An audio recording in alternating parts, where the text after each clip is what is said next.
So when most people start getting tennis elbow pain, they typically find it hits straight through the mid elbow and it radiates down into their grip.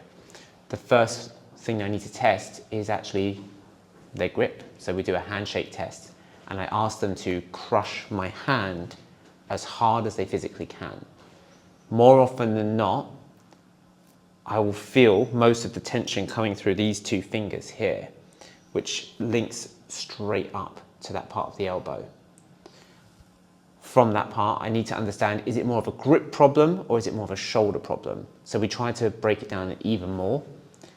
We'll first get them to do a hanging test where they just hold onto the bar and they hang for as long as they can, and then I time them for as long as they can hold.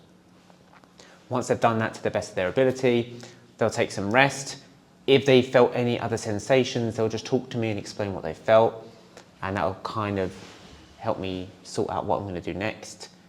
Then we move into the farmer's walk. They'll grip hold of two weights. They'll go for a walk backwards and forwards until they can't do it any longer. Once again, we'll stop the timer, and then I will look at the differences between those two times. So with the hanging one, I'm looking at how strong their shoulders are, if it's the shoulders that give up first, or if it's the grip that gives up first through the farmer's walk. That helps me find out where I need to target the rehab options to help build them back up. Step one is give them some relief. So this is just tennis elbow is typically overuse. So we want to try and turn off these muscles that are working too hard.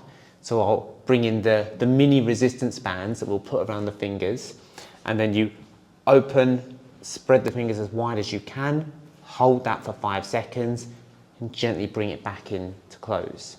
We'll do that 5 reps for 3 sets and slowly start to build them up. After that, we'll move more into the banded exercises and the fist clenching. So we'll get a nice thick band attached to something stable, slide the band on, making sure that the band never goes onto the joint. So we want to just set the band to it's just below the elbow, never going onto it, laying on the floor, feet flat into the floor, and then with your other hand, reaching over, pulling the elbow nice and tight to the body, and then trying to crush your shoulder into the floor as well.